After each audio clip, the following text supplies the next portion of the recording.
Each of our two main speakers has 25 minutes, and then I'll do a short contribution, and then I'll open it for discussion. So your comments and questions can be held till the end, but plan it so that, we should have some nice time for discussion, and I'm sure it'll be very lively. So let me first introduce to you Philip Armstrong, Associate Professor in the Department of English at the University of Canterbury in Christchurch, talking about the wonderment of taxonomy.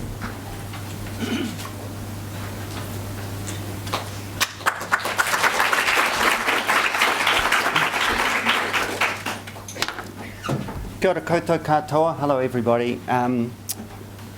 First, thank you very much to everybody involved with ASLE KNZ and the Centre for the History of Emotions for staging this event and particularly for bringing me here. In particular thanks to Grace and Tom and Charles for making that so smooth and such a good experience. I really appreciate it.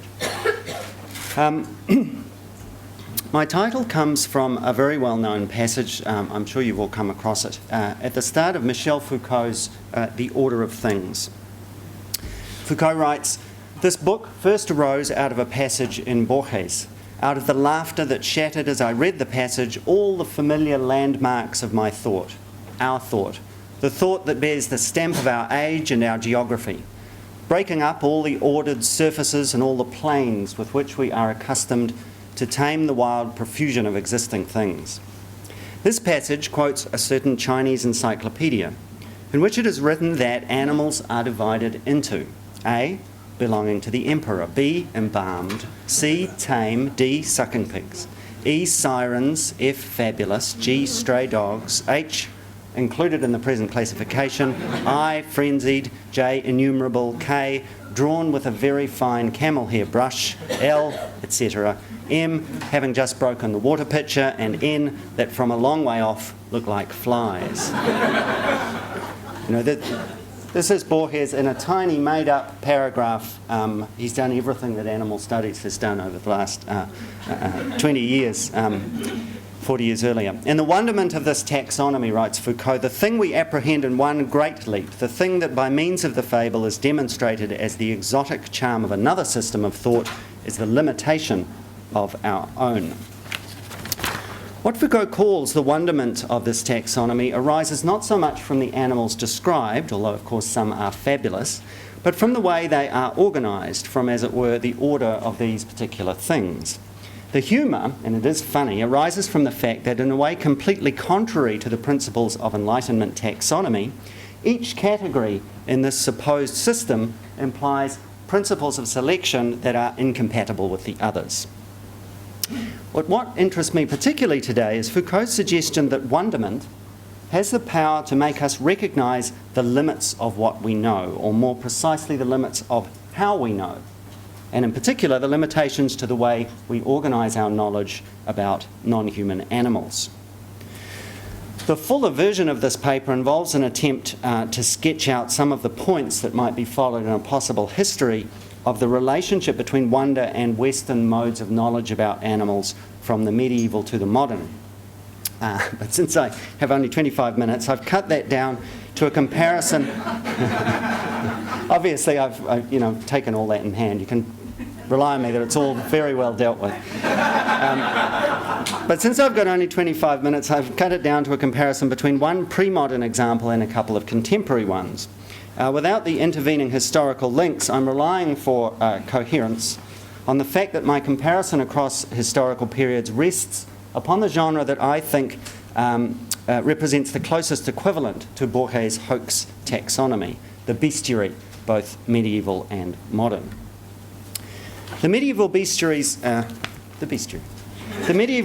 main source, though by no means their only one, was the 2nd century Greek text usually referred to as physiologos, which can be translated as a naturalist.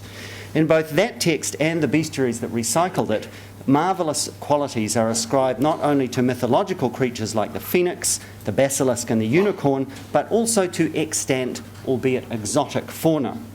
Examples include the lion, whose cubs the bestiary tells us are born dead, until on the 3rd day the parents breathe life into them. There's also the panther, a very beautiful and tame animal. Doesn't pay to take the bestiary as a guide for how to visit exotic animals, who upon waking breathes out a very sweet smell that seems to contain every kind of scent so that other animals gather from near and far to follow him. The antelope, who uses serrated antlers to saw down great tall trees and fell them to the ground. And the whale, who, as you know, lies basking on the ocean's surface until sailors mistake his back for an island. They make landfall, they start to settle, they light a nice fire to have a barbie, at which point the whale dives and takes them into the depths. But the bestiaries, as I'm sure you know, were not solely composed in order to inspire a sense of wonder. Their more serious function was to teach theological lessons from the examples given by animals, to read the book of nature, the pattern of eschatological significance that God had inscribed in his creation. So in the case of the panther, his attractive breath makes him an emblem for Christ, who after his resurrection pours out sweetness to draw souls to salvation. The antelope, with his lumberjack's headgear, signifies you, O man, for whom the two testaments serve you as horns, with the help of which you can fell and root out all bodily and spiritual vices. The deceitful whale, of course, represents the devil, plunging down into the fires of Gehenna with those who mistake his promises for a secure foundation on which to build their lives. And the lion, bringing his or her cubs to life after 3 days. Well, I'll leave that one for you to figure out. When today I read the descriptions of the animals and bestiaries accompanied by these gorgeous illustrations, and obviously this does no justice to how these books look in the flesh, if you get a chance to see one, do it. I feel, when I read these and look at the illustrations, I feel precisely the kind of delighted intellectual vertigo that Foucault refers to in response to Borges. However, as soon as I read the theological meanings that the bestiarist, unlike Borges, attaches to these animals, I find my sense of wonder ebbs. As a modern non-believer in the Christian order of things, I find something disappointing, a kind of anticlimax, when the fabulous narrative or description of the animal is explained or moralised so neatly and predictably. Cultural historian Philip Fisher, writing about wonder, explains what might be going on for me here, although he isn't specifically concerned with bestiaries. His primary example of wonder is the rainbow. And here's what he says about the end of the story of the Great Flood in the book of Genesis, the point at which Noah and his family and his floating zoo have all reached dry ground again, and the waters have receded, and the rainbow appears as a sign of God's promise that the waters shall never again become a flood to destroy all flesh. Fisher writes, the religious meaning connected to the story of Noah, the flood, and God that leaps into the well-trained mind distracts wonder. Or, to say it more strongly, it preempts the possibility of wonder. The story is positioned like a filter across just that experience that would elicit a lingering and free play of the mind, a delight and interest, a curiosity. In short, a combination of passion and energy, intellectual alertness and pleasure in the unknown. To speak in this way implies a deep hostility between meaning, insofar as it immobilises attention, and aesthetic wonder and the exploratory curiosity that it sponsors. For Fisher, then, there's a contrast, indeed an enmity, between, on the one hand, wonder as a play of passionate energy and intellectual alertness in response to the unknown, and on the other hand, the impulse to resolve the unknown into the already known, into a definite and pre-given meaning. According to Fisher's account, then, religious meaning, in fact, any foundationalist system of interpretation, any closure of meaning, is the lethal enemy of wonder. But when I think a little harder about this, I suspect the way wonder operates in the medieval bestiary, at least, is a bit more complex, a lot more complex than I've just been suggesting. For one thing, I think both Fisher and I are probably underestimating the affective force of religious wonder itself, wonder at the redemptive mysteries of God's work. And we're doing that because we're not believers, or at least I'm not, and he sounds like he's not. But more relevantly to my concerns here, the bestiaries include a number of animals whose wondrous qualities do not actually prompt any Christian moral. Here's my favourite example. The medieval bestiarist describes the Hercynia, or harts birds, named after their home in the mountains of southern Germany, whose feathers shine in the darkness, so that however dark the night, they serve to light the way. And he adds nothing further. Accordingly, my sense of wonder remains untouched by any preconceived system of meaning. Reading that description today, I find that sensation of wonder doesn't just remain, though, it intensifies as I try and figure out what real or mythical source might lie behind these mysteriously glowing birds. And in the bestiary, you can't see it properly here, but there's a lot of use of gold leaf to give the birds this auratic quality. That effect, my wondering about what's behind this, intensifies even further when I come across a possible explanation. Barn owls, because they tend to roost in places with old and rotting wood, sometimes get bioluminescent fungi caught in their plumage, with the result that they glow slightly as they fly about the place on very dark nights. That's a great explanation, isn't it? And I wish I could say that I came up with it, but I didn't. I found it somewhere. I really want that explanation to be true. And in my desire, another kind of wonder is operating, which replaces my initial wonderment at the description of the Hart's birds. Or perhaps it replaces that with two different kinds of wonder. The first is an ever-renewed astonishment at the extraordinary possibilities of organic nature. The second is an admiration for the cultural process by which someone's original experience of wonder at observing this phenomenon has been documented, preserved, transmitted and reshaped by successive writers and illustrators.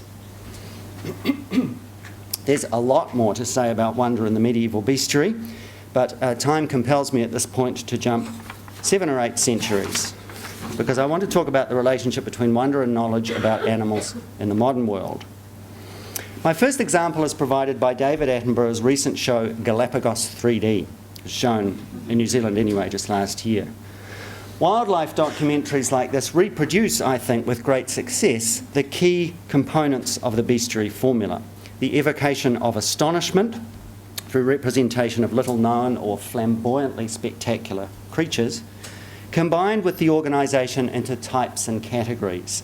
Often this is done in Attenborough's work anyway by means of habitat, the rainforest, the savanna, desert, oceanic, polar, equatorial, tropical, so on. Attenborough's Galapagos explicitly presents itself as a celebration and evocation of animal wonders. He begins the series by declaring in that inimitably hushed, perpetually breathtaking tone, which has now lent an extra wheeziness by age. And I'm sorely tempted to do my Attenborough impersonation, but I'm told it's...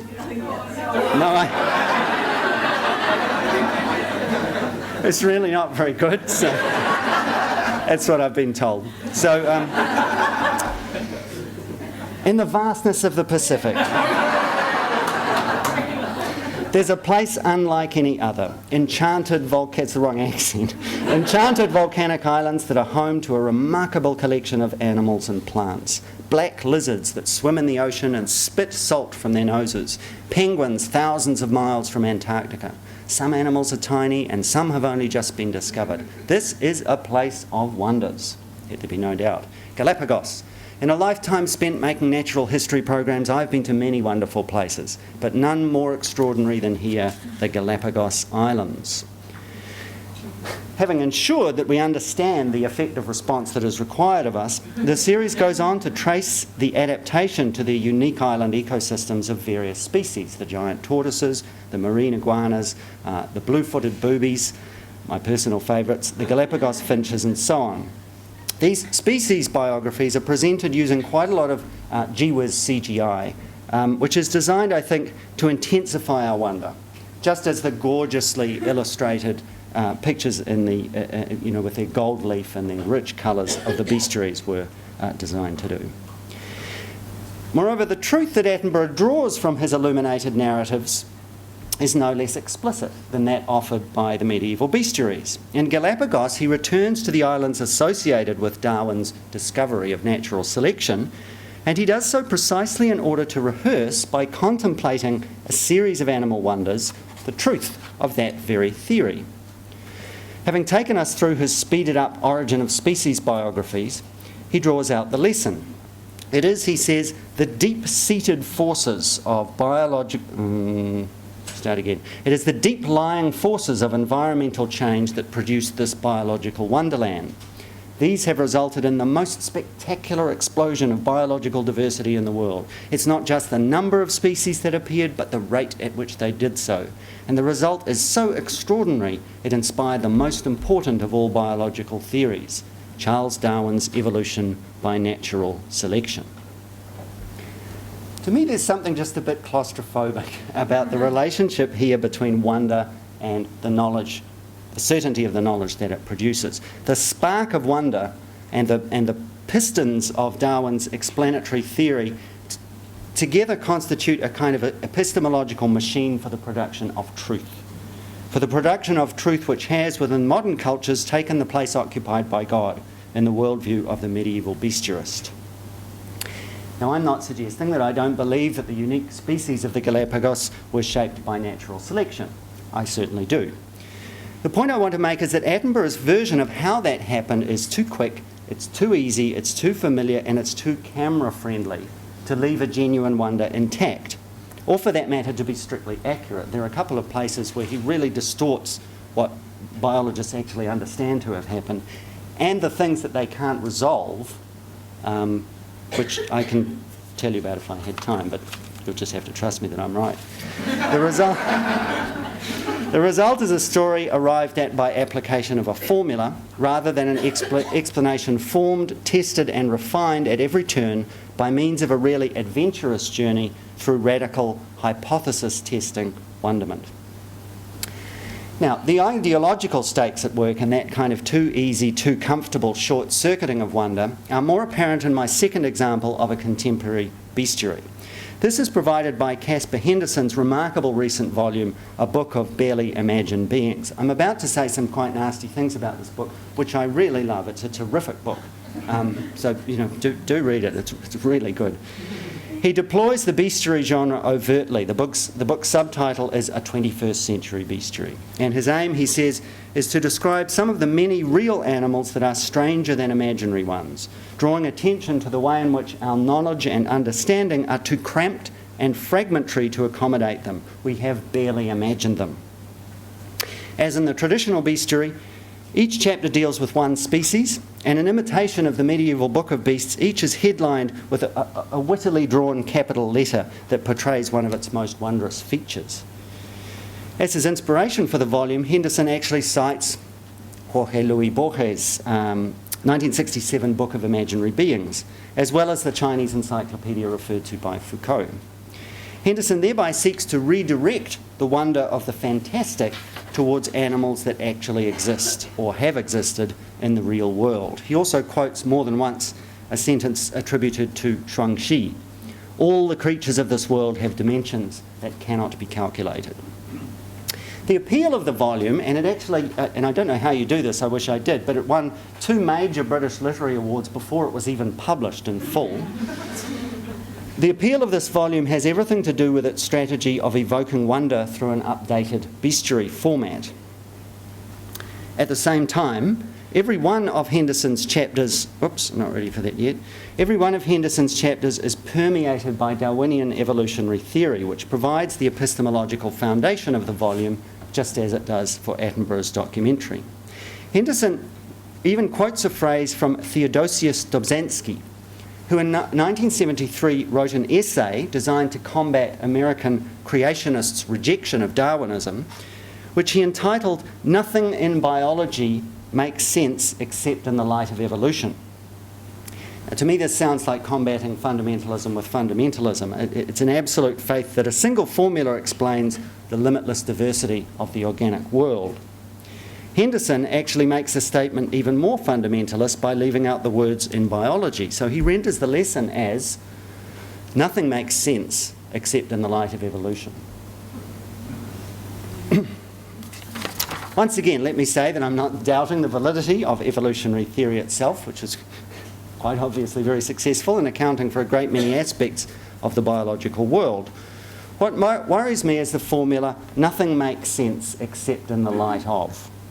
A formula that, along with its always disastrous political and social implications, represents a refusal to entertain any new knowledge that doesn't fit with a preconceived system of thought. Henderson's bestiary, alongside its ample and varied merits and delights, manifests these unfortunate tendencies, and they become clearest, of course, in his treatment of human biology.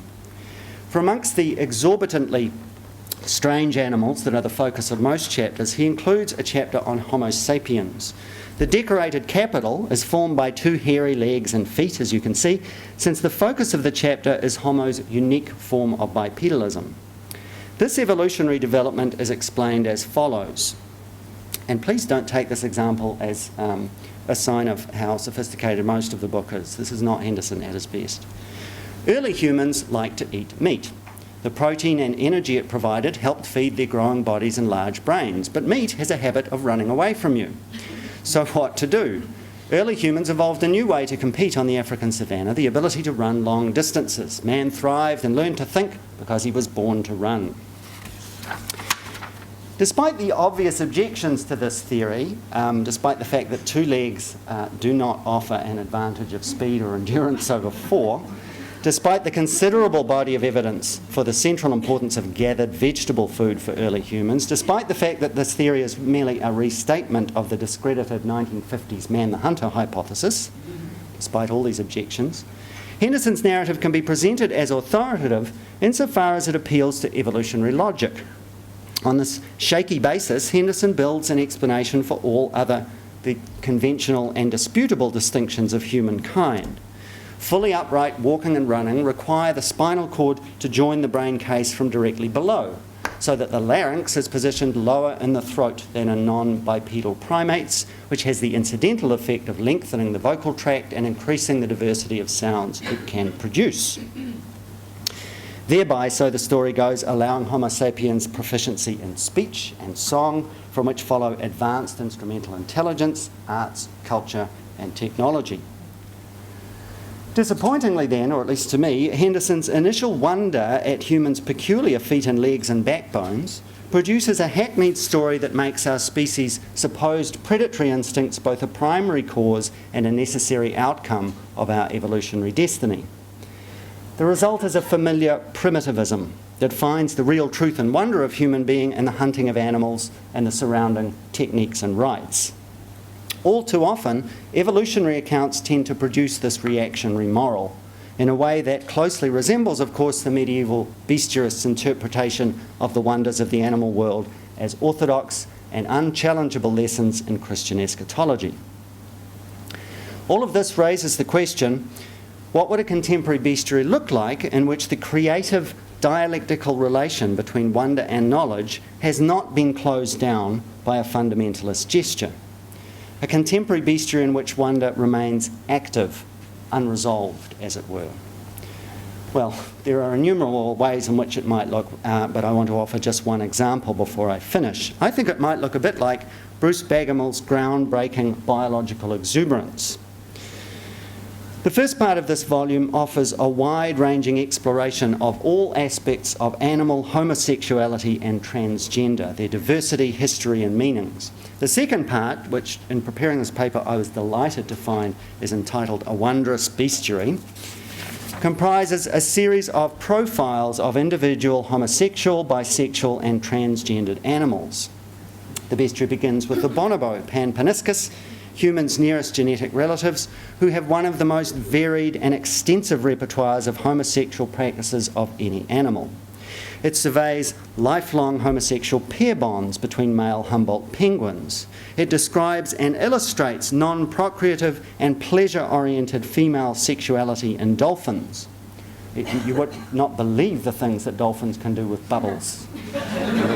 This is the actual biological explanation for why dolphins are always smiling. The function of this bestiary is to free the reader from heteronormative assumptions about both non-human and human sex and gender, showing how the homophobia and masculinism of generations of scientists, reinforced by evolutionary theory's fixation upon reproduction, has resulted in their routine dismissal of non-heteronormative sex behaviours as anomalous or marginal phenomena. By maintaining a radical sense of wonder at the diversity, intensity and passion, the resolute queerness of animal sexual expression, Bagamel succeeds in challenging several of the ideologically coagulated aspects of our current scientific views of animals. He documents the ways in which indigenous cultures have often been more accurate and less blinkered in their recorded observations of the behaviour of the animals alongside whom they live, thereby breaking down the stagnating division between scientific and cultural views of animals. But he also opens up, and this is my final point, a new possibility for thinking about the diversity of organic life in general, one based not, as Darwinism is, on competition for scarce resources, but on the contrary based on the concept of biological exuberance, which he takes from the work of French philosopher Georges Bataille.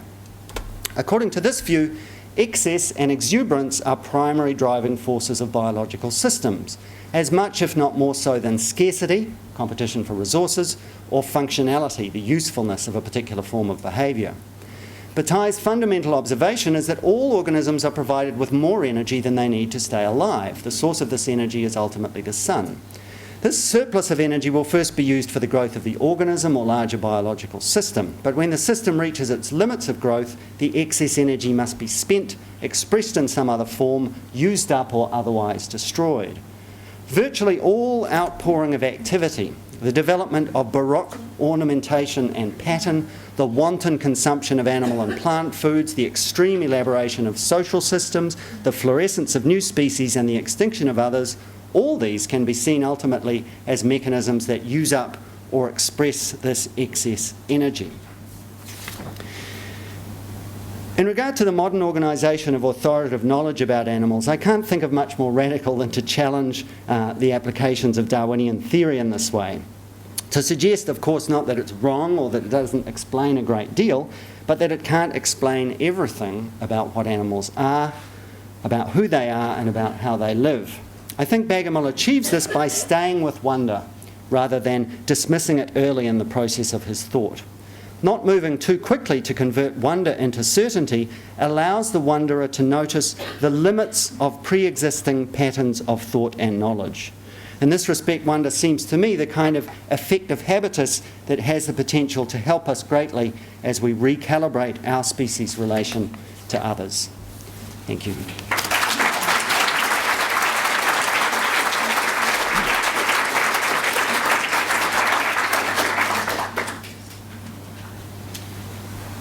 Thank you so much, Philip.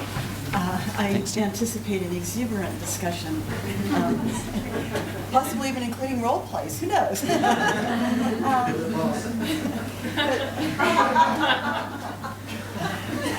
Let's move on.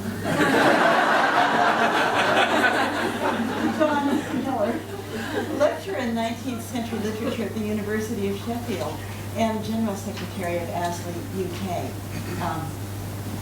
I'll stop there and just let you talk. Thanks, Deborah.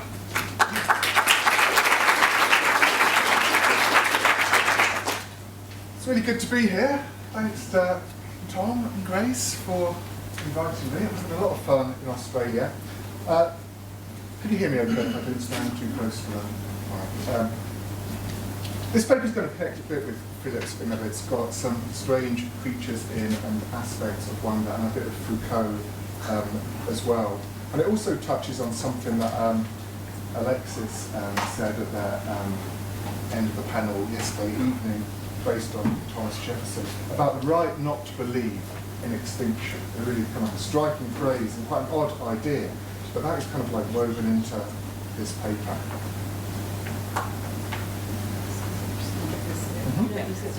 I'm not having any, no computer stuff.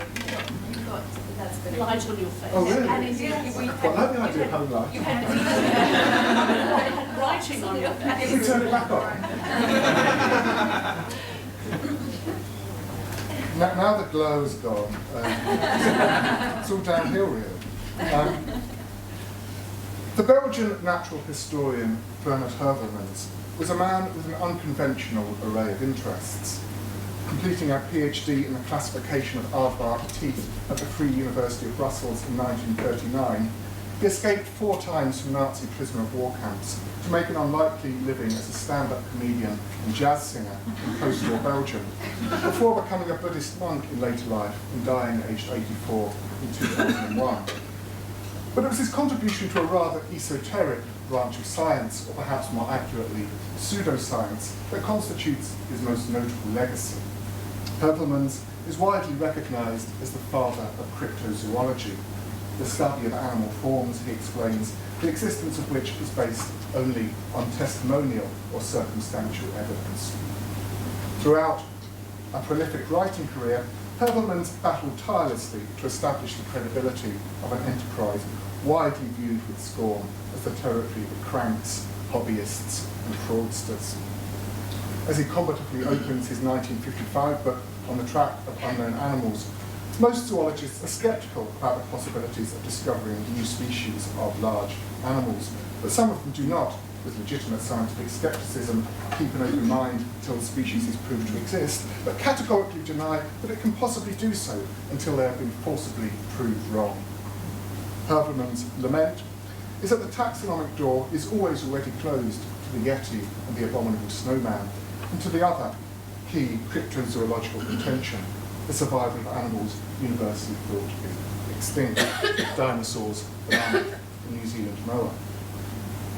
Despite Heuvelmans' conviction in the conspiratorial narrow-mindedness of his detractors, cryptozoology's academic marginality is less to do with its central idea that many species are undescribed by science, which would be largely uncontroversial, and more to do with what are undoubtedly methodological problems.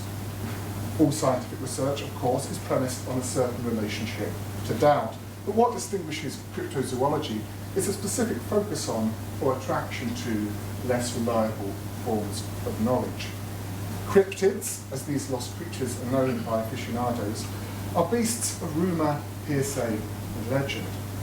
Accordingly, as he trawls through travellers' tales and journal articles for reports of outsized footprints and unexplained skulls, it's clear that a large part of Heuvelmans' scholarship is textual. His work bestrides the zoological and the folkloric, forcing the two cultures into an uncomfortable intimacy, reimagining the story as evidence. As such, the interest in extra-zoological animals does at least have the benefit of a long history, as we're just going to hear about in medieval bestiaries. What is Beowulf's Grendel but a cryptid avant la lettre? Mysterious animals have been an enduring part of literary tradition. Perhaps unsurprisingly then, Heuvelmans' work is entangled with literary sources and influences from its inception. It was apparently early readings of Jules Verne's 20,000 Leagues Under the Sea and Arthur Conan Doyle's The Lost Worlds that encouraged Heuvelmans' lifelong enthusiasm for natural historical mystery. Indeed, On the Track of Unknown Animals contains several pointed references to Conan Doyle. The Lost World, in particular, is a consistent reference point. It's evidently something of an inspiration. I do not suggest, Heuvelmans concedes, that we can hope to emulate Conan Doyle's The Lost World, in which Professor Challenger finds on a plateau all the enormous reptiles from all parts of the world from the Mesozoic era, and even some ape men, but it is absurd to insist that there can be no unknown animals in such a little known country. Developing the Conan Doyle connection in France, Heuvelmans was known rather flamboyantly as the Sherlock Holmes of zoology, a reference that encapsulates the sense of his vocation as detective work, emphasising a certain narrative pattern, the core textual pleasure of mystery and resolution. In a further consolidation of his literary credentials as a friend of Georges Prosper Rémy, better known as Hergé, Heuvelmans served as an advisor for many of the Tintin stories, perhaps most significantly feeding his expertise on the Yeti into the 1960 Tintin in Tibet. Having never been able, bizarrely, to secure an academic appointment, Heuvelmans relied on marketing his books to a wide audience. His voluminous cryptozoological output, therefore, necessarily nourishes rather than shies away from the imaginative potency of mythical and semi-mythical beasts. The belief of Heuvelmans' determination to be taken seriously as a naturalist was always destined to founder on his interest in and contribution to a literature of the fantastic. Much as I would like to stand in front of you today with incontrovertible evidence of the existence of Yetis, this paper makes no claims for cryptozoology as a scientific enterprise. It is possible, I think, however, to to engage with cryptozoology to some extent in materialist terms as a response to some aspects of environmental history. Hervelmann's formalisation or attempted formalisation of cryptozoology as an academic discipline in the 1950s emerges in the wake of a period of remarkable superabundance for mythical creatures in the last decades of the 19th century and the first decades of the 20th, an era which gives us many of the keystone species of the extrazoological imagination, not just Conan Doyle's Dinosaurs in the Lost World in 1912, but Edgar Rice Burroughs' 1918 prehistoric fantasy, The Land That Time Forgot, and also, of course, the most famous cryptid of them all, King Kong, in 1933. These outsized beasts have evoked an ever-expanding repertoire of symbolic or allegorical interpretations, as if their hyperbolic bodies require a hyperbolic literary critical practice that Roger Luckhurst identifies as monstrous overreading. At the risk of appearing leadenly literalist, these texts are also, for me, unavoidably about animals, and specifically about animal habitats, the lost worlds in which these beings linger. Following Foucault, I'm interested in exploring the cryptid's mythic territories as what I'm calling zooheterotopias, arenas which comprise, as Foucault explains his conception of heterotopia without zoo, as a simultaneously mythic and real contestation of the space in which we live. This contestation particularly concerns a perception of the effects of imperial capital on global environments through the ecologically transformative colonizations of the 19th century. In this context, zooheterotopias function in terms of paradox. On the one hand, these habitats articulate a desire for spaces ungraspable by capital, for animal life beyond the reach of imperial modernity. On the other, it's the very outside of capital that drives the sensation-hungry global media. Cryptozoology, therefore, emerges as a point of tension between the possibilities of radical environmentalism and the disappearance of conservation and economic imperatives.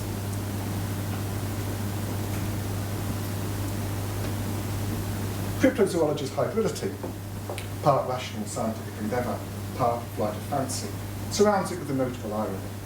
For all the commitment of the research enthusiasts like Hervelmann's, cryptozoology remains a specific investment in its own failure. As soon as a cryptid is found, it stops being a cryptid. The fascination of its secrecy is ruined by discovery.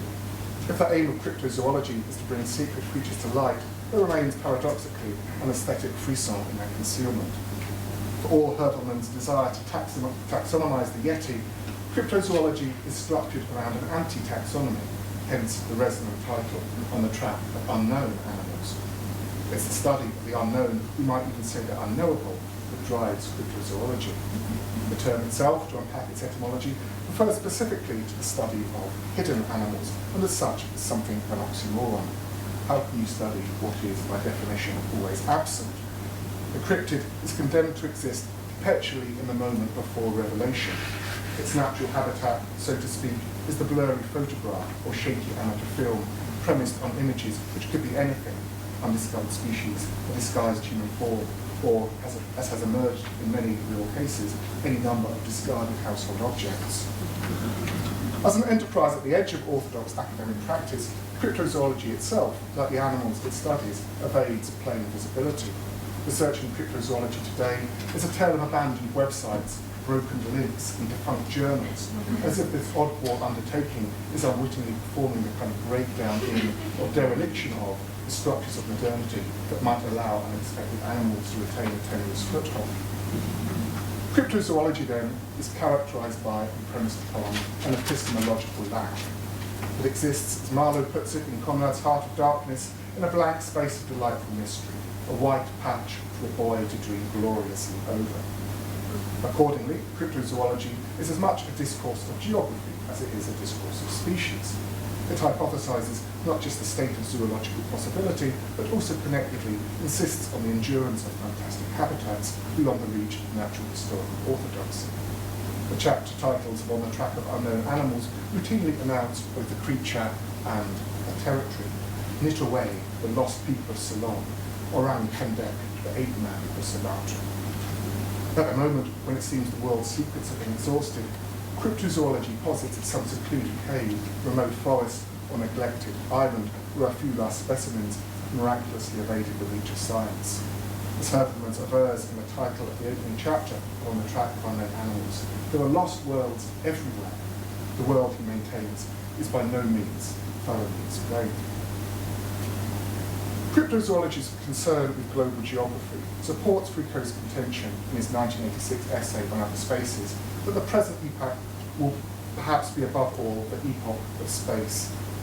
For environmentalists, such a pronouncement has the ring of absolute self-evidence. There is no thinking about ecology without thinking about space.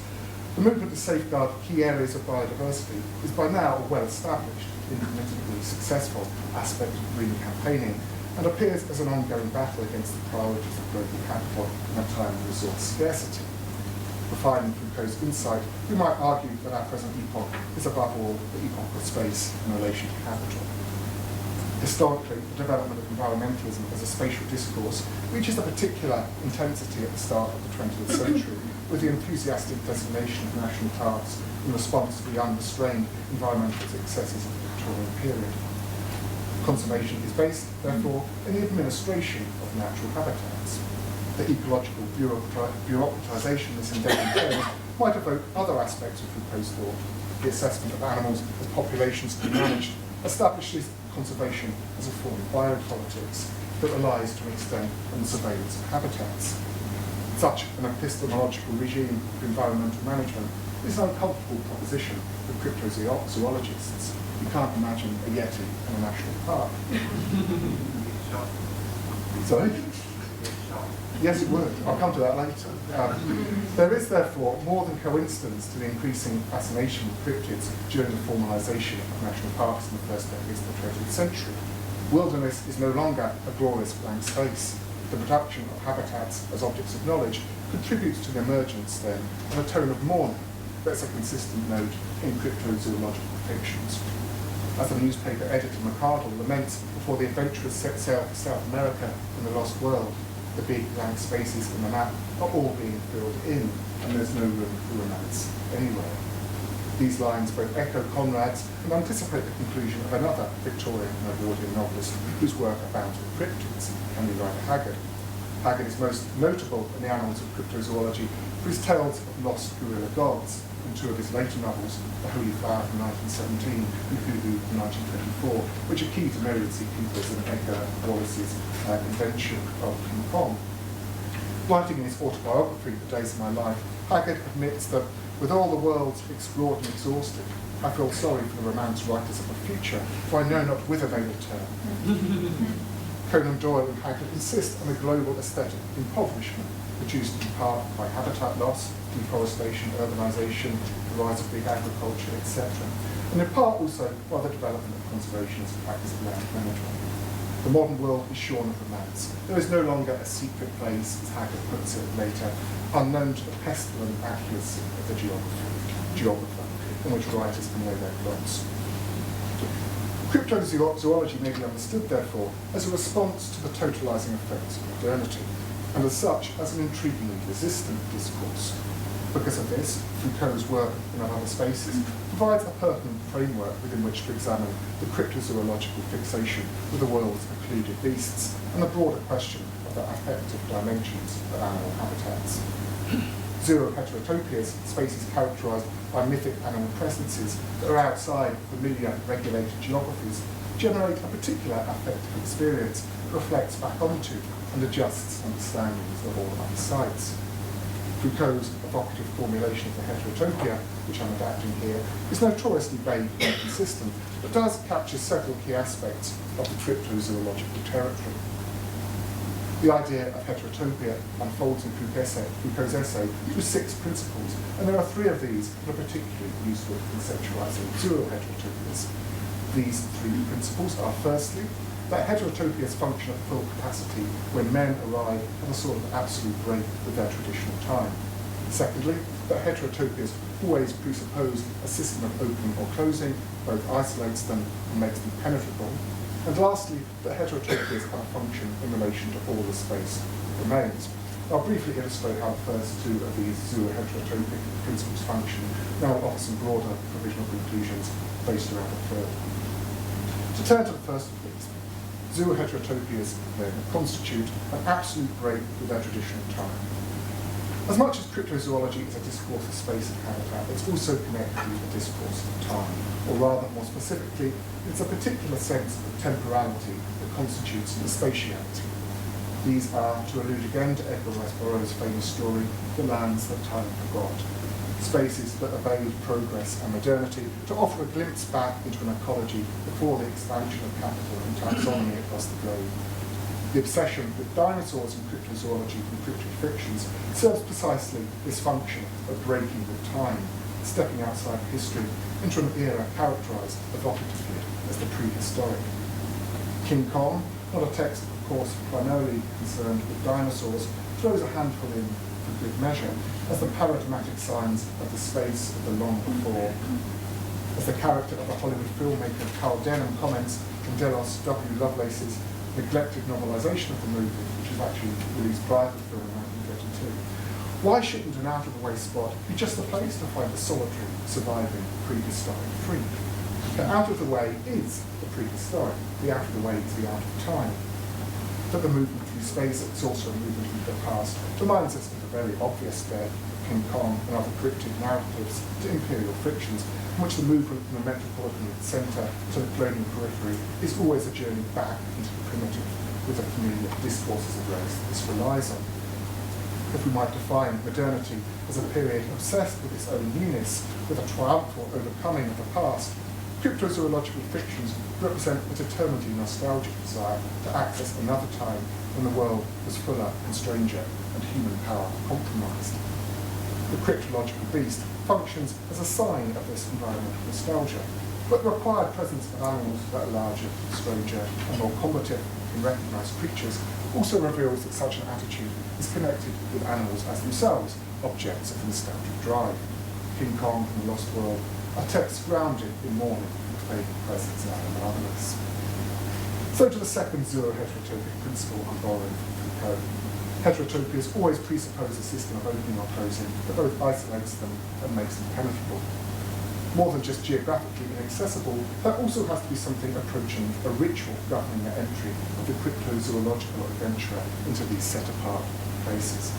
In The Lost World, Conan Doyle constructs an elaborate narrative structure of obstruction and penetration that insists on the closure of a secret domain, but which in doing so provides the clue to its opening. As Professor Challenger explains as he approaches the plateau, the secret opening is half a mile onwards from the other side of it. There is no breaking the trees. That's the wonder and mystery of it. There, where you see the light green rushes instead of dark green undergrowth, there between the great cotton woods, that is my private gate into the unknown. In King Kong, the gate to the unknown is literal rather than figurative, as in Conan Doyle's interpretation, but the same note of quest, obscurity, and contest is sounded. Skull Island, where King Kong lives, is protected by the mighty barrier of a wall, in which there seemed to be a gate hinged to massive stone pillars. The Denham and his crew could only reach by traversing a tortuous passageway. In a world in which the map's blank spaces have been completed, it's evidently insufficient just to travel to remote locations. Even within these, a further journey is necessary. Isolation is an obvious ecological requirement for these fantastic habitats, and penetration is an equally obvious literary requirement. Zooheterotopias are announced, therefore, by a particular narrative experience of a threshold, which depends in this context on the construction of colonial masculinity. The dauntless, hardy explorer who ritualistically proves himself by fighting his way into the interior. Consequently, while the cryptozoological fantasy of habitats out of time articulates a resistance to the effects of imperial capital, the trope of the threshold reveals an ideological and aesthetic investment in what we might think of as its causes, a dominatory sensibility that also demands the destruction of the monsters and the thresholds on the side. To move to my last principle of zooheterotopia to my conclusion, heterotopias have a function in relation to all the space that remains. The ultimate connectedness of the zooheterotopia to the humdrum human world in which King Kong and the Lost World both begin is signalled most clearly by the trope of the cryptid's return to the metropolitan centre for the edification of an incredulous public. A routine narrative term that has two principal functions. Firstly, it reminds us that alongside nostalgia, the other most prominent effect of cryptozoology is horror. The cryptids in both texts escape, exposing the urban population to a glimpse of a terrifyingly prehistoric, pre-human, unhuman world. For all the nostalgic desire to enter the secret closed-off habitat and broad cryptozoology's hankering for the moment before discovery, the cryptid must be seen vanquished. Con is, of course, gunned to death by the Air Force, while a pterodactyl exhibited in London at the conclusion of The Lost World escapes, only presumably to die, as the narrator Maloney concludes, somewhere out in the wastes of the Atlantic.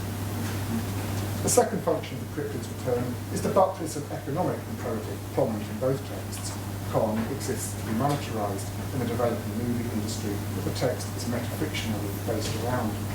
The Lost World, meanwhile, ends with an image of a beautiful glittering diamond extracted from the secret plateau that invites the adventurers back to South America to claim their full rewards as imperial entrepreneurs. Once discovered, the cryptozoological habitat must be instrumentally utilised. What this leaves us with is a sense of the emotional and political complexity of this cryptozoological habitat. The very act of bemoaning the effects of capitalist modernity becomes in turn another part of capitalist modernity. Nostalgia for the primal wild world is mingled with disgust at what is so irreparably inhuman. I'll end with Foucault's enigmatic final sentence of Other Spaces, in which he turns to ships as heterotopias par excellence and the greatest reserve of the imagination. In Civilizations Without Boats, Foucault contends dreams dry up, espionage takes the place of adventure, and the police take the place of pirates. Foucault signals a spatial imaginary as a counter-hegemonic force. To be out of the way is to be located at a removed from normative ideology in a space that allows us to reimagine the world and potentially our relations with other creatures. I like this, but it's probably not true, or at least not straightforwardly so. It's not true at any rate of The Lost World and King Kong, which ultimately revolved around the capitalist logic of scarcity. Whatever is lost, singular, secret, or unobtainable reaches the status of a kind of super commodity. Even creatures that don't exist must be sold.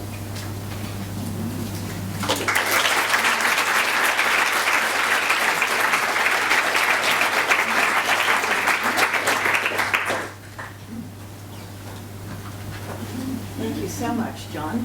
It's going to be fun to talk about creatures that don't exist. Or maybe they do.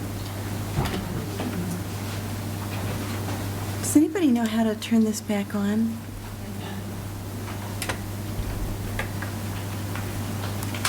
It'll be slow. Oh, okay.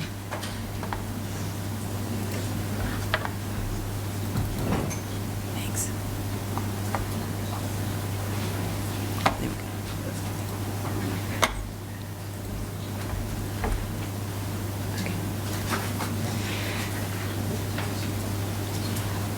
go.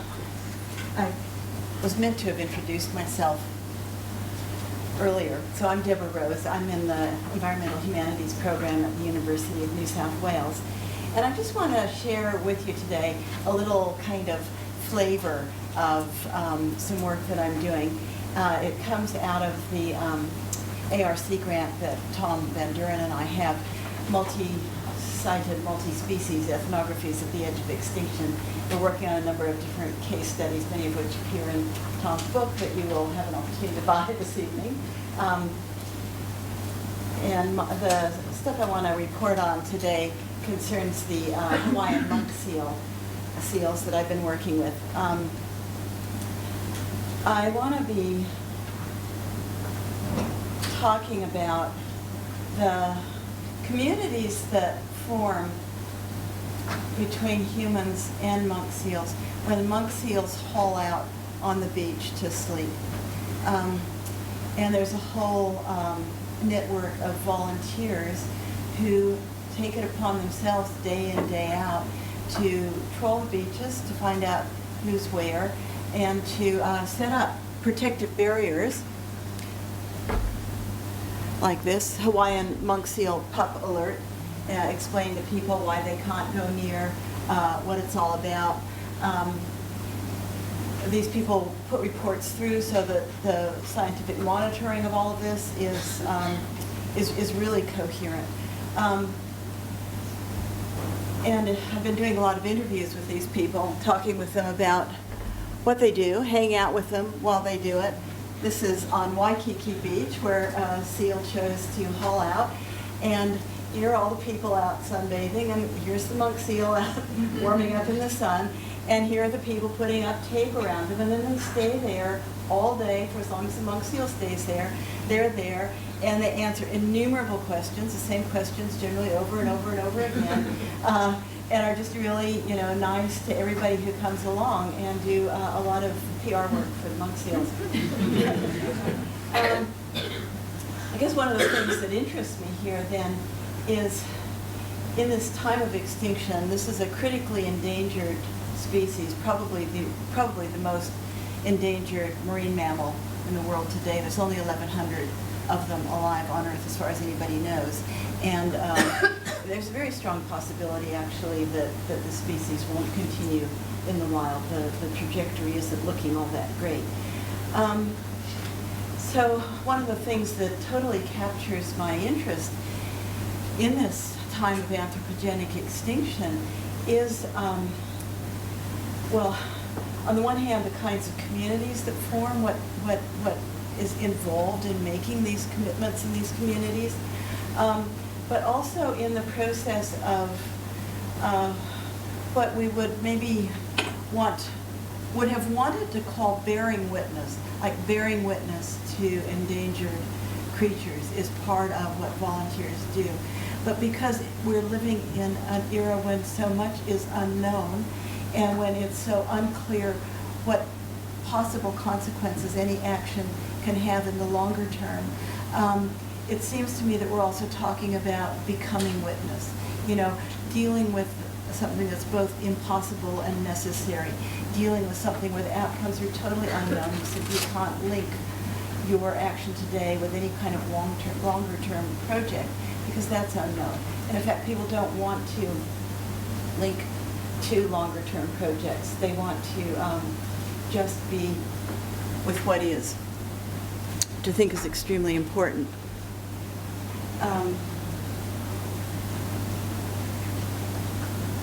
So one of the ways that I started looking at this community is through the work of Alfonso Lingus, particularly his book, The Community of Those Who Have Nothing in Common.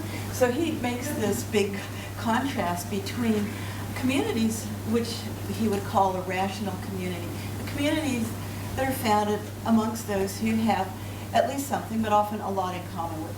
We have a language in common, we have politics in common, we have some social objectives in common. We have a discourse of debate in common, so that even when we don't agree, we have at least some agreed upon ways of trying to address that.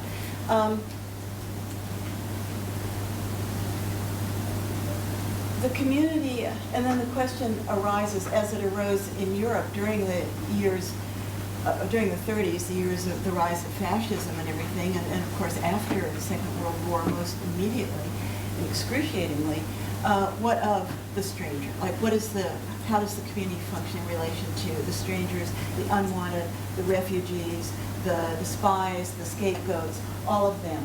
So clearly that sense of rational community isn't big enough, strong enough, good enough to help us understand how we would be ethical beings in a world that's always calling to us from beyond our rational enclosure, or the enclosures of our rational community. So, in addition to Lingus, I've also been drawing on the work of Edith Visegrod, because it's clear that, when we're dealing with extinctions, we're dealing with anthropogenic extinctions. We're dealing with what she calls man-made mass death. And she's talking about this in relation to the Shoah and every other genocide that's ongoing in the world today. And there's every good reason also, I think, to be thinking extinction in the same kind of frame, not to make comparisons or evaluations, but just to say, and I'm quoting David Clark here, that it's possible and it's ethically significant to think human and animal deaths as capable of illuminating each other in their separate darknesses. So I think when Visegrod is asking what kind of community is it that can form in relation to others under extreme threat, what kind of community that recognizes the otherness, that doesn't try to transform them into just like me in order to be worthy of not being killed or whatever. She's talking about, she uses the term unavowable community. She's drawing on Blanchot. She's wanting to look at community that is sort of not community, a community that does not lead to a fusion of singular interests, that affirms both difference and being together, that is involved with death and the desire to prevent extinction or extermination, and that it works with interrupting the everyday rationalities, refuses to justify the suffering of others, refuses to abandon others who are suffering or in peril, and refuses to translate ethics into a rational calculus. So in her analysis, the unavoidable, the unavowable community, or the death age community, involves I'm quoting here, a broken architecture without a blueprint, a building without foundation, a dream of community in the age of the death event. So I'm just going to read you the last little bit of this paper I'm working on, in which I'm trying to find ways into talking about some of this stuff that's so impossible and that is so easily drawn into a calculus that actually undermines the very stuff we're trying to talk about and the very actions and becomings that we're trying to deal with. The dream of community is enacted daily on the beaches of Kauai and other islands. Unexpectedly, interestingly, compellingly, a seal arrives. The arrival feels like a message from the ocean, a statement of vulnerability brought onto land by those who live in the ocean but also need to haul out.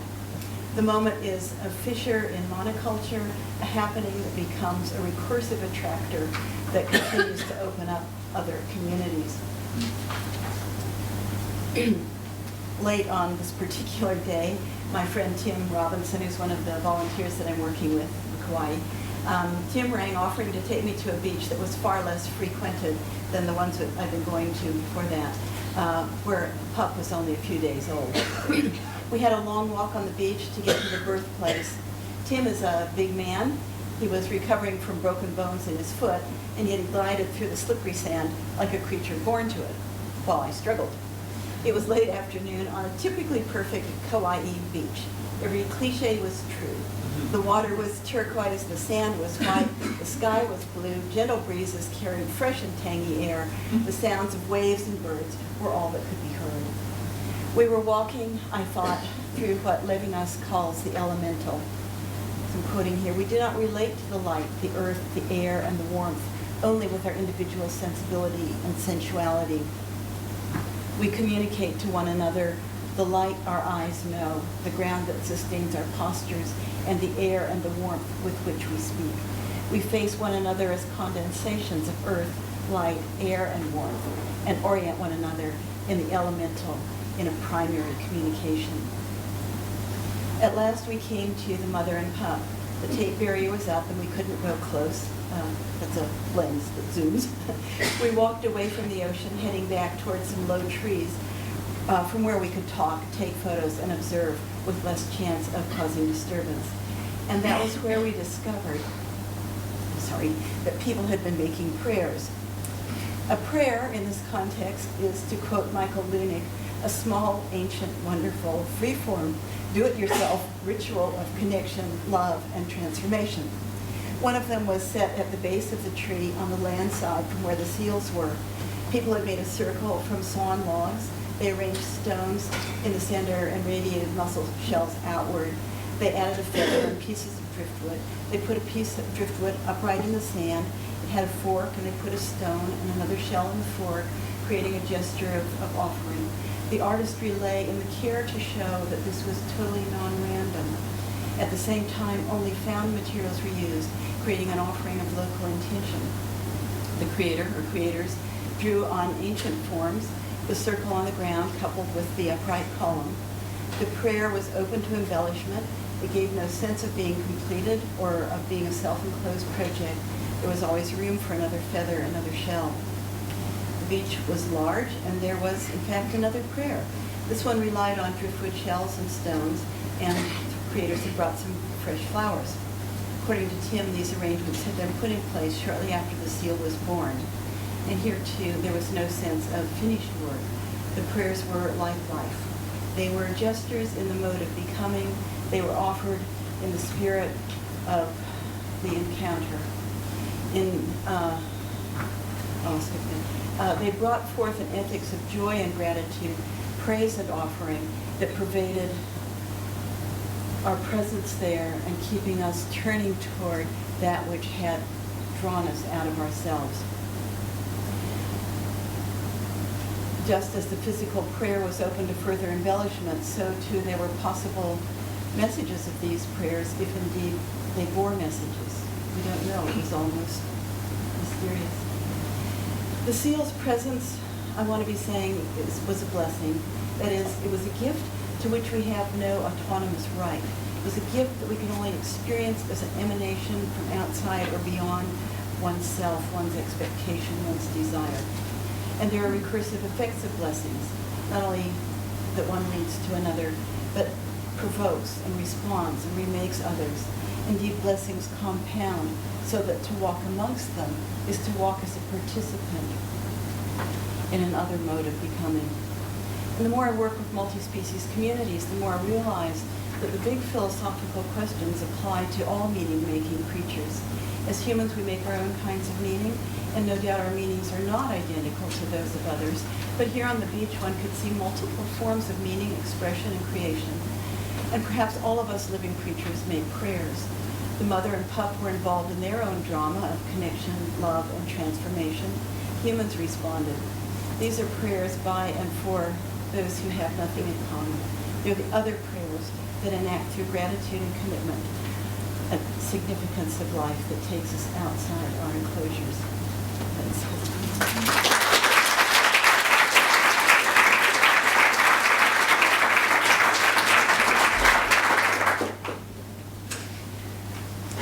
So at this point, we're going to open up for questions and comments.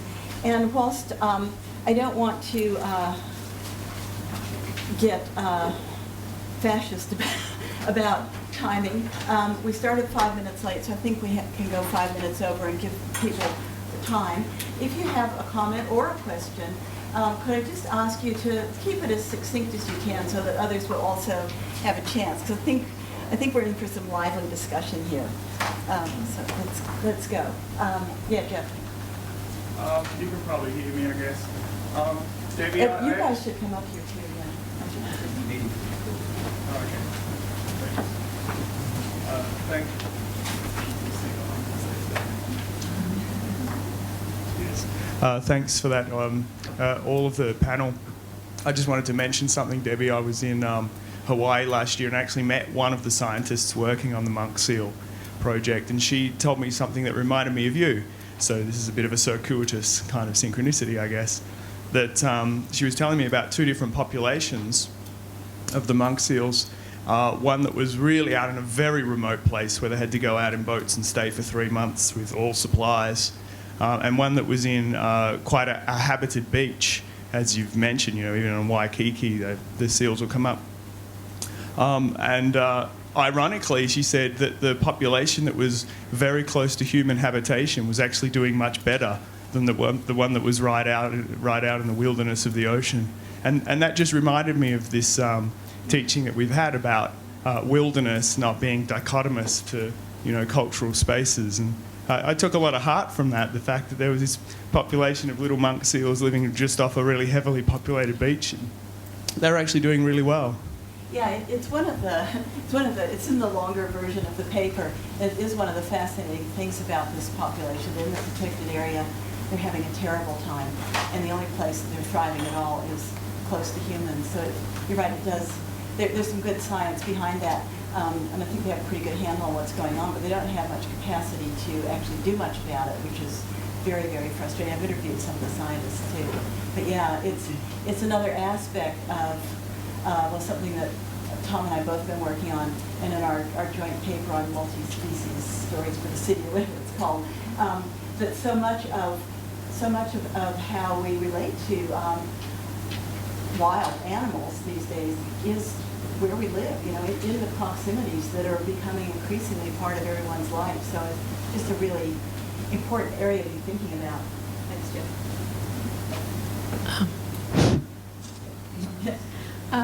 Just a slightly tangential comment or query on your paper, which it's been many years since I read that essay of Other Spaces, but from memory, Foucault says that zoos are happy heterotopias. Now, it's slightly off the beaten track in relation to your fictive creatures, or maybe not so fictive, but I was just wondering, like the role of the zoo has changed significantly, and in terms of the three definitions he uses in that essay, I wonder if they're becoming more of a heterotopic space. Whether or not they're happy or not is another question, because there's certainly sites of cruelty and suffering as well. But they are about reclaiming and sort of regeneration projects as well. So just wondered if you had a comment. I don't remember Foucault specifying them being happy heterotopias, but I mean, Foucault's paper specifies, there's 6 principles, there's 2 kinds of heterotopias. There's heterotopias of crisis and heterotopias of defense. One way you might think of zoos in heterotopian terms, which might raise problems with environmentalists, is kind of the idea of the zoo as a heterotopia of crisis. So the sense that zoos exist in order to facilitate conservation, which I think is maybe it's quite a stark intention I would particularly want to wholeheartedly endorse, but that would be one way in which we might expand on Foucault's ideas of heterotopias. Foucault's not really interested in animals, I don't think. So in a sense, I'm imposing this on Foucault's work.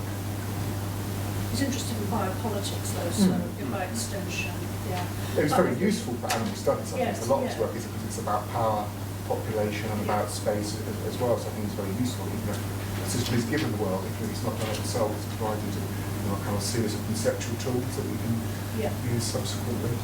But I might just go back and check that, because I'm pretty sure that phrase "happy heterotopia" happy spaces about zoos. He says that somewhere. I've got the essay with me. I can check it. There's different translations as well. Some use which translations. There's another one from 2, but we can certainly check that out. Is that working? Yeah. Thank you to all speakers for those excellent, fascinating papers. After hearing the second paper, I became aware of a possible link between the first 2 papers, which might also then tie in to the end of Deborah's paper and Wonder and Prayer. So I thought I just want to make a comment on this link and just see how you respond to that. So in the with regard to cryptozoology, there was the contrast between, well, to begin with, to global capitalism on the one hand and the other, and this fascination with the other and primitive and so on in cryptozoology. And in a way, the fantastic, could say, in the cryptozoology.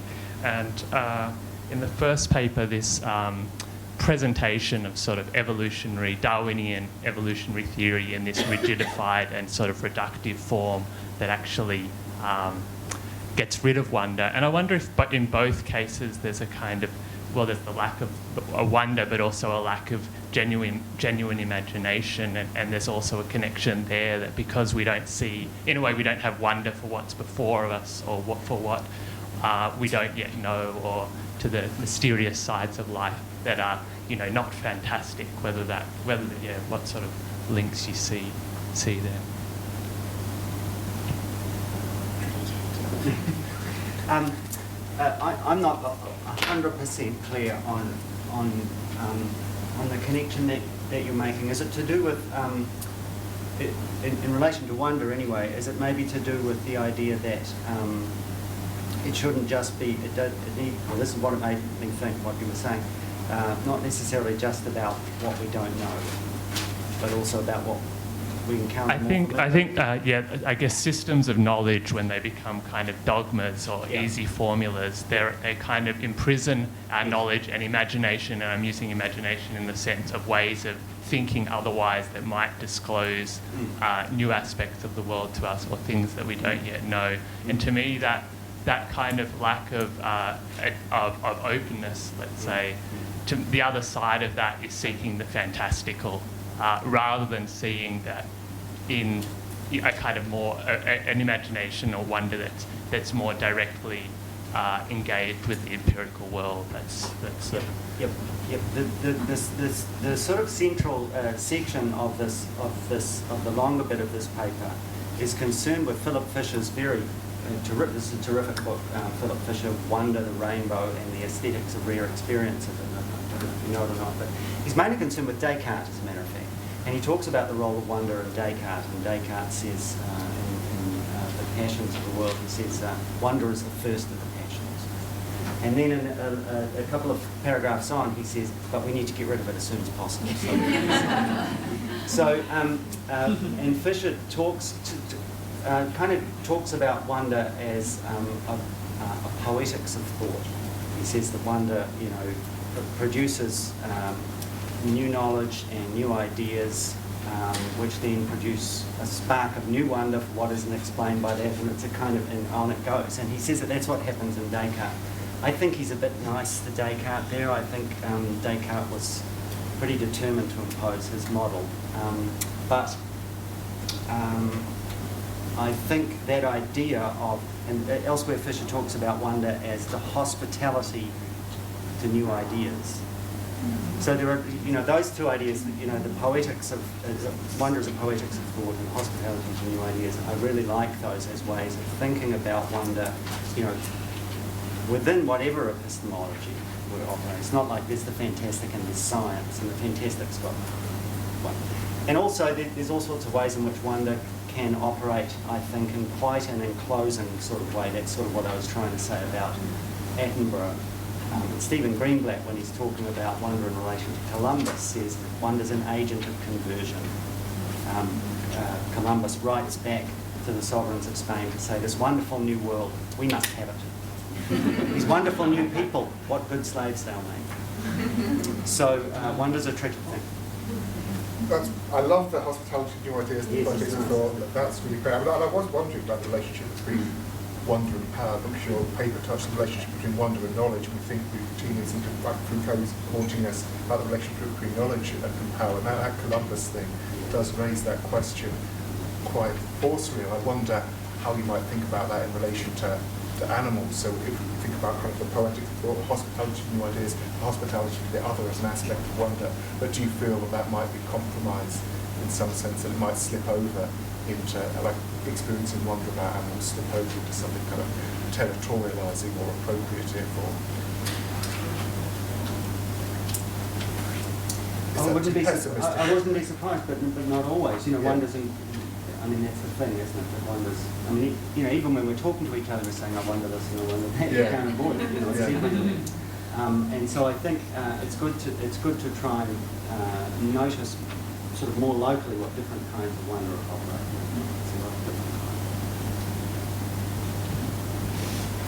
This is probably another failed attempt to bring three disparate things together.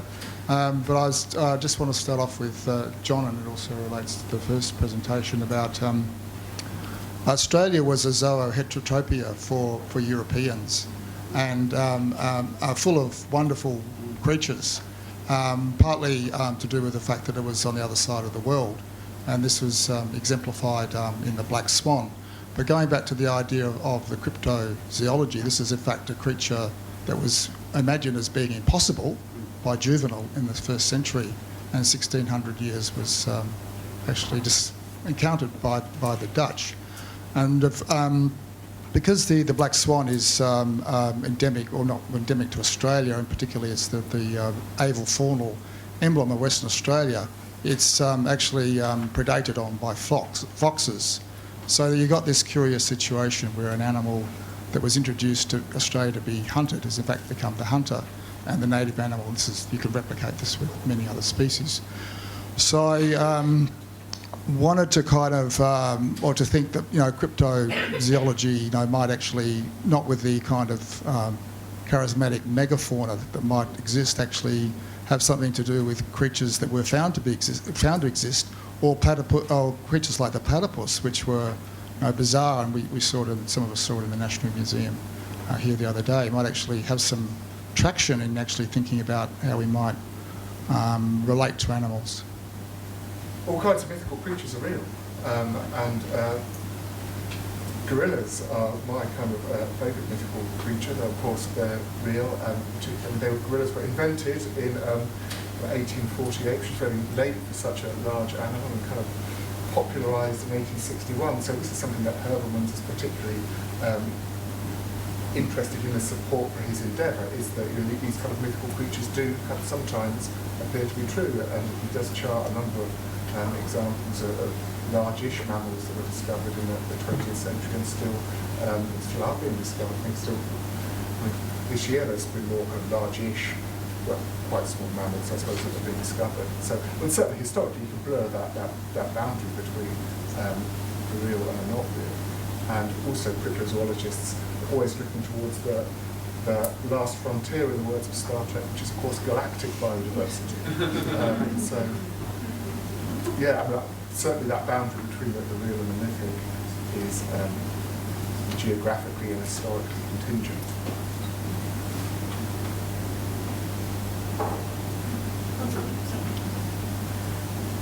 I have a mic. Thank you for a really wonderful panel. And from your presentation, all sorts of other Foucauldian bits are bubbling up. One being in The Masked Philosopher, the anonymous interview that he conducted, where his defence of curiosity is also very akin to Philip, your paper. And in another one of those interviews, he talks about S&M being the only new sexual practice. I mean, whether or not that's true. But Philip, what I want to ask you is that, as a young, bolshy, queer feminist, I hated animal documentaries with a passion, precisely because of the modelling of, heterosexual, and, Attenborough has diminished on that front, and apparently he's even acknowledged that climate change is happening, just recently. But it's ending with that book, which anyone who puts PhD after their name on a book cover makes me feel a bit queasy. But yeah, I mean, there's something about the kind of neatness of, oh, look, we've got all of these homosexual lesbian dolphins that is as kind of conquering as the earlier mode, isn't it? Not quite, but... It's I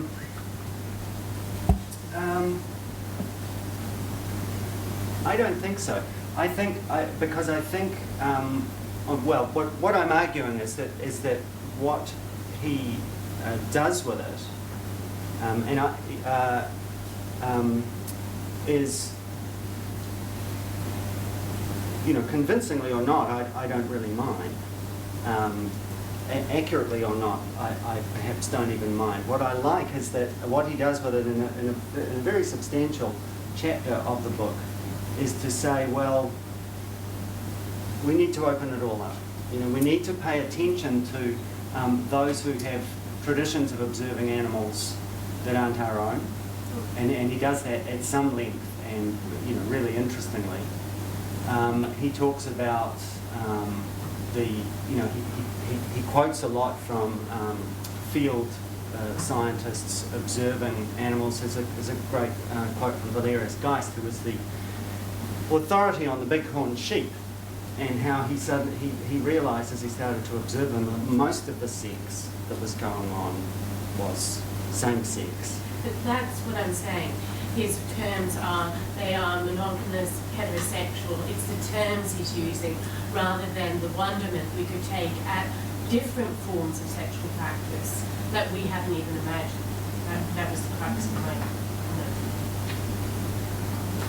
Yeah, I mean, yeah, you can't do everything at once. Maybe can I jump in on that really quickly? Because I was thinking one of the things I really liked about this panel is that I've often thought about wonder in terms of the argument laid out by Daston and Park in Wonder in the Order of Nature, which is a real chronological teleology where curiosity comes along to trump wonder and kind of reductively grind it into dust, so that we're just, pursuing questions, and then once we solve the question, the cryptid becomes known, and then all the you don't have any wonder left. But I feel like what your papers are pointing to, which I think we can see looking around us at scientific practice, is that wonder, it's not as simple as saying that wonder gets exiled or belongs to a luminous space or a spiritual space. There's all sorts of ways that the wondering is actually sort of woven into these everyday environmental or scientific practices. And I guess I was thinking, I just recently reread The Structure of Scientific Revolutions, and Kuhn makes the point that the only questions that people pursue are scientific questions that people pursue are questions that they have some kind of wondering relationship to. Like, that's the active vein. Otherwise, you wouldn't have an investment in, that's like ordinary scientific practice, is wondering. The main thing that worries me about this is not the relationship between science and wonder, which seems to me to be absolutely healthy and varied and diverse. It's popular science, science communication, and I mean another section of the paper deals with Richard Dawkins, who uses the idea of wonder all the time, and he calls his book The Magic of Reality, an appetite for wonder. And when you read Dawkins' work, he moves. Wonder, it's really a kind of sleight of hand. He doesn't wonder about anything. I mean, he really doesn't. He knows. And so, he'll show you, he'll put out the beads, to show you the wonder, and then he'll say, here it is. This is what's really going on. And I think, this is when he was the professor of the communication of science at Oxford or Cambridge or somewhere. And I think he really shoots himself in the foot in that respect. And with Edinburgh too, I think.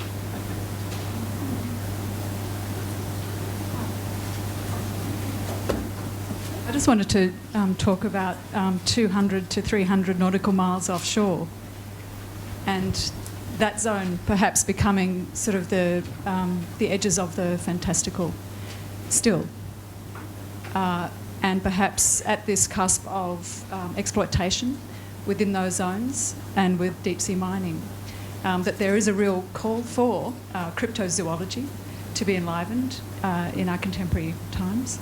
And there's also a real call for wonder in that space. There's a real call for the light of imagination, I guess, to be cast into those incredibly dark, deep valleys, so that we can bring to attention some action in terms of conservation. Thank you. I think you'll enjoy Caspar Henderson's book. Just skip the chapter about humans.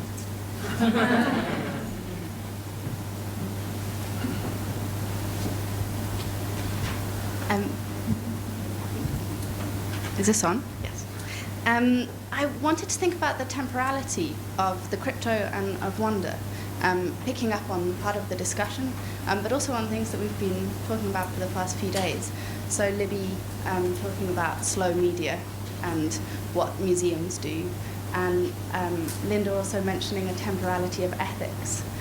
And so with that sort of mechanistic, utilitarian idea of conception of wonder, that it does something, that it moves you to a place of greater knowledge, that it propels you, that somehow maybe even an anxiety that existing within wonder, that there's an anxiety about that, and that you'd need to solve it and move on.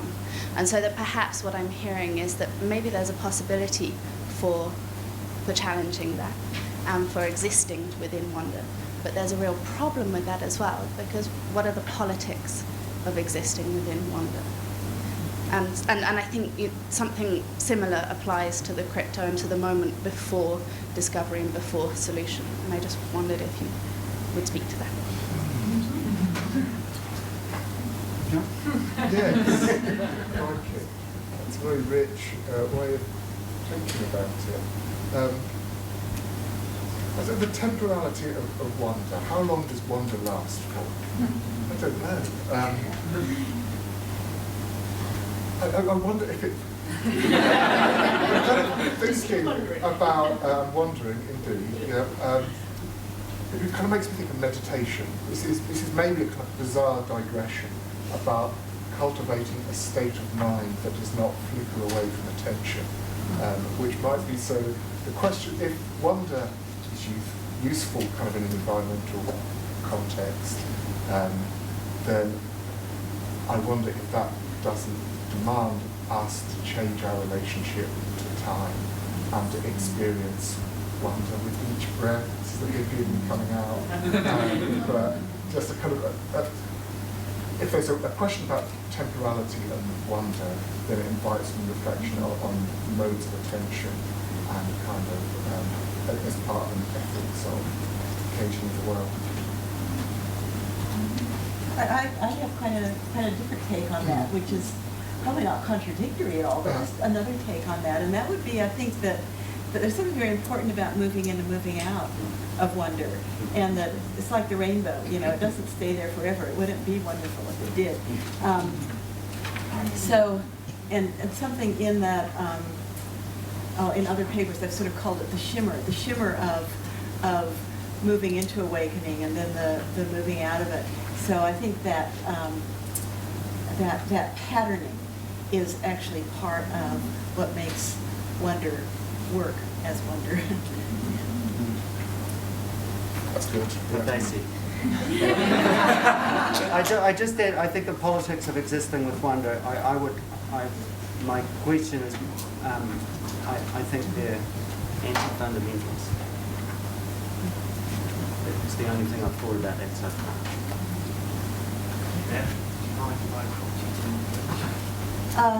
No, I think it probably is time to finish. One more question. Is it quick? Yes, it's a quick comment about one other site that we could find wonder in ourselves, and perhaps a new form of cryptozoology that's also expressing itself in popular culture. I think since we don't have the benefit of Joseph Conrad's zones of darkness anymore, we do have the benefit of when animal nature is rubbing up against human nature, which you see in the most recent Godzilla, where Godzilla encounters a Japanese nuclear plant. And so perhaps we only need to look to ourselves in terms of finding that awe and wonder. And when we see simian features in a fish, when you see expressions of mutant humans in popular culture. So I just wanted to bring that up as another site for perhaps a new type of taxonomy of creatures. Yeah.